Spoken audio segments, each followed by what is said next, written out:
Lui, il est le petit rayon de soleil de votre journée, mesdames et messieurs.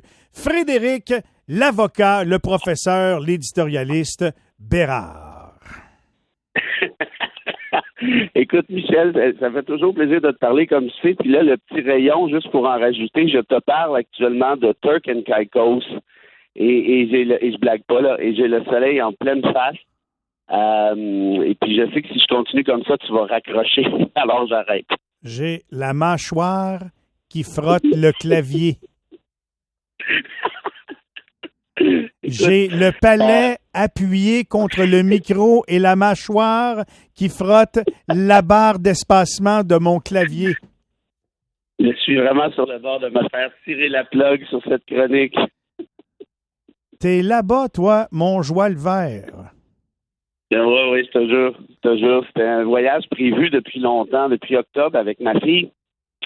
On voyage beaucoup, moi et elle. En fait, on voyageait beaucoup, évidemment, avant la pandémie. Là, on a fait, je sais pas, peut-être 20-25 pays ensemble. Disons que ça nous a manqué longtemps. Et puis là, avec tout ce qui s'est passé, avec le Omicron, puis les nouvelles règles, on se disait, bon, qu'est-ce qu'on fait? On y va quand même ou pas?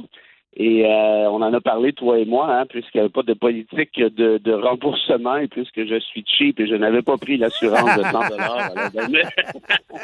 Alors, toi, tu as décidé de mettre peut-être ta vie en danger pour une question d'assurance voyage.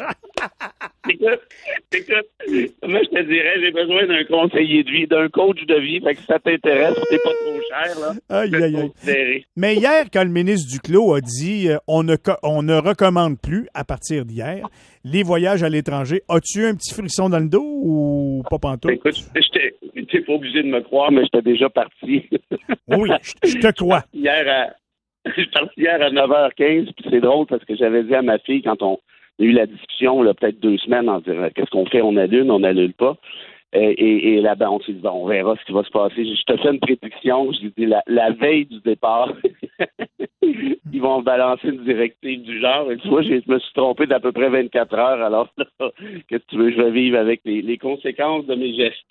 Hey, bon voyage, profites-en bien, mais avant que tu nous parles du soleil ou que tu nous reparles du soleil, je veux savoir, toi, là, vu que tu es au soleil, le retour des expos, y crois-tu? Y crois-tu pas? Faut-tu payer de l'argent public, des deniers publics, des contribuables québécois pour leur construire un stade au Bassin-Pile?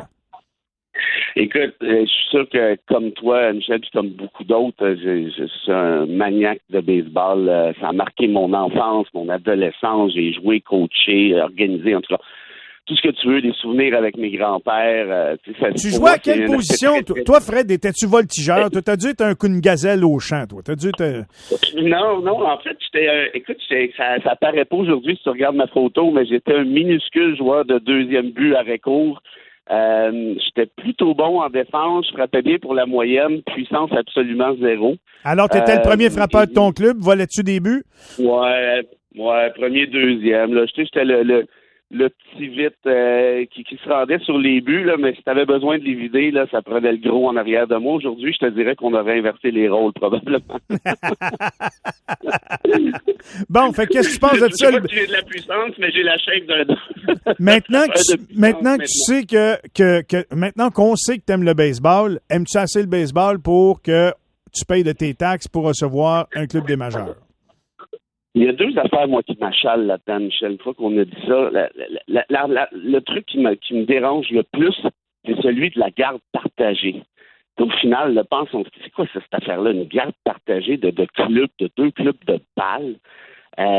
Floride, Montréal, on les appelle comment? Et l'autre enjeu, c'est le syndicat des joueurs. Est-ce que le syndicat des joueurs va accepter si facilement que des gars qui actuellement passent leur vie en Floride débarquent à Montréal, payer des impôts dans les 50% et plus, alors qu'en Floride, ils paient des peanuts.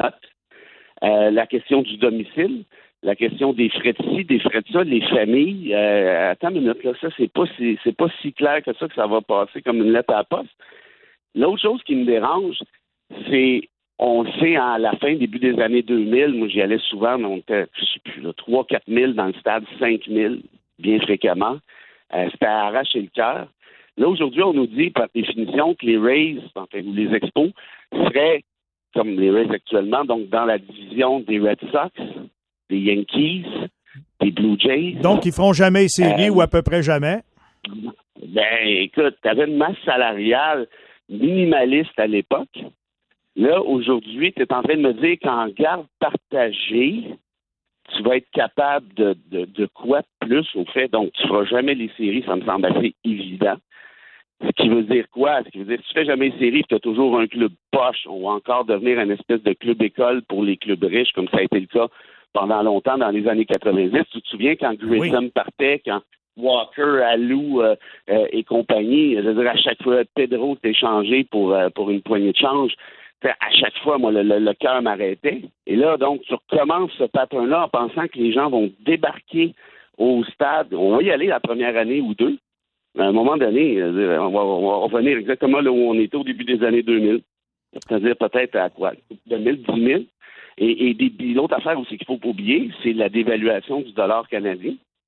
C'est bien beau, là, une masse salariale en US, mais si tes revenus sont en canadien, pour la plupart, tu fais quoi avec ça? T'as 20 25 ajouté, là. Ça compte au bout des opérations, là, oui. Ben, tu peux être sûr. Fait que moi, écoute, je veux dire, c'est comme tu demandes à un enfant qu'est-ce que tu vas avoir pour Noël. Je vais te dire, je veux le retour des expos. Mais est-ce que c'est réaliste? Est-ce que c'est viable? Puis l'argent public, à la limite, je veux dire, on donne de l'argent pour toutes sortes de niaiseries. Pas une raison pour en donner pour une autre niaiserie. Dans ce cas-ci, si c'était viable, je te dirais, moi, j'investirais publiquement cet argent-là, sans problème. Parce qu'il peut y avoir une espèce de comment je te dirais, de retour avec les impôts des joueurs, c'est ci, ça. C'est une activité économique. C'est aussi un symbole, à quelque part. Hein, c'est de mettre Montréal sur la map. Là, je parle un peu comme Coder, tu m'excuseras, mais tu comprends ce que je veux dire? Oui. Donc, une fois qu'on a dit ça, par contre, c'est bien beau partir avec 500 millions d'argent public, ou peut-être même, disons, peut-être davantage, mais il va arriver quoi après? Il va vivre comment, ce club-là? Et là, oublie pas une affaire, depuis 20 ans, les masses salariales de clubs ont explosé au point où là, on parle d'un prochain lockout.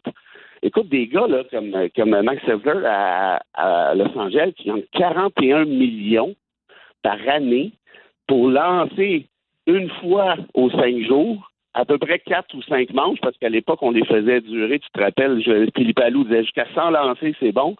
Là, maintenant, 60-70, ils débarquent. Souvent, c'est en 4, 5e manche, 6e gros max. Oui, parce qu'on veut pas que les frappeurs de l'autre équipe les voient trop souvent parce qu'ils deviennent efficaces. Ils s'adaptent au lancer des lanceurs partants. Exact. De moins en moins longtemps, ils sont au monticule.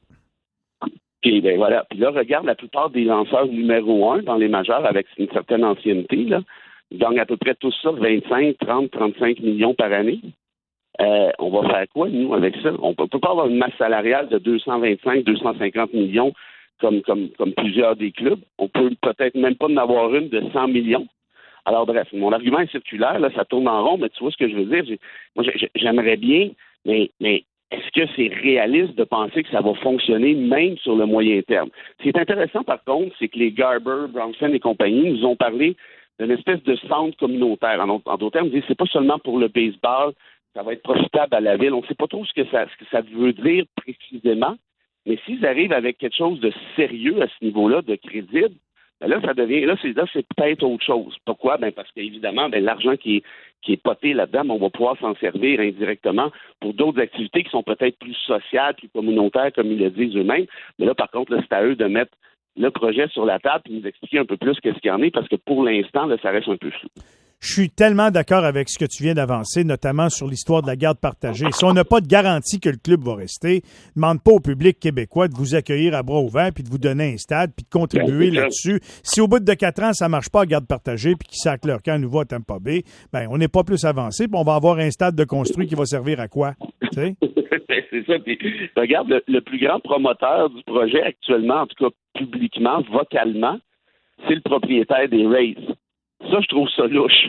Le gars qui est propriétaire des Rays à Tampa Bay, là, lui, il trouve que c'est une très bonne idée de la garde partagée à Montréal. Il me semble que ça devrait être une bonne raison pour se méfier. Pourquoi ce gars-là insiste autant pour que ça fonctionne? Quel propriétaire, dans tous les sports majeurs confondus, là, vous dit publiquement, moi, j'aimerais ça que mon club là, ait joué à moitié de ses matchs dans une autre. Ça arrive pas, là. Fait qu'il y a vraiment quelque chose d'incongru là-dedans qui démontre peut-être exactement ce que tu dis. C'est que là, il va aller peut-être qu'avec cet argent des taxes, des Montréalais, en fait, des impôts des Québécois de manière générale, peut-être que lui-même va renflouer ses coffres, parce qu'évidemment, il va falloir que les Brampton et compagnie achètent une participation, j'imagine, considérable à coût de centaines de millions. Cet argent-là vient de qui, vient de où? Quand on voit la réaction du propriétaire, là, je trouve ça un peu saugrenu tout jusqu'à maintenant. En tout cas, merci beaucoup d'être aussi pessimiste. Merci de mettre des nuages supplémentaires dans notre journée. Mais de ton côté, continue à aller regarder le beau soleil de Turk and Caicos. Ça nous fait un petit peu suer, mais on t'aime quand même. Je te le dis tout de suite. Ben écoute, je savais qu'en disant ça, je m'attirais ce genre de foot, mais juste te dire, j'ai 4 bouquins avec moi. J'ai un bouquin, c'est-à-dire la biographie de Marc Messier. J'ai un autre bouquin, 99 histoires sur le hockey. Un autre bouquin, je crois que c'est 40 histoires juteuses sur les expos. Et un autre, c'est la biographie d'Henri Richard. Alors, je prends une décision d'ici la prochaine demi-heure, puis je t'en reparle lundi. Commence avec Henri Richard, puis on se reparle lundi, OK? Bon, ben, t'es réglé, t'es le boss, fait que je suis. Bye, Fred. Profite-en. Bye-bye. Salut tout le monde, bon week-end. Bye-bye. Et tabarouette. Sur le bord de l'océan. Sur une île. Il doit faire 32-33. Beau soleil levant. Avec sa fille. 4 bouquins. La vie est-tu belle?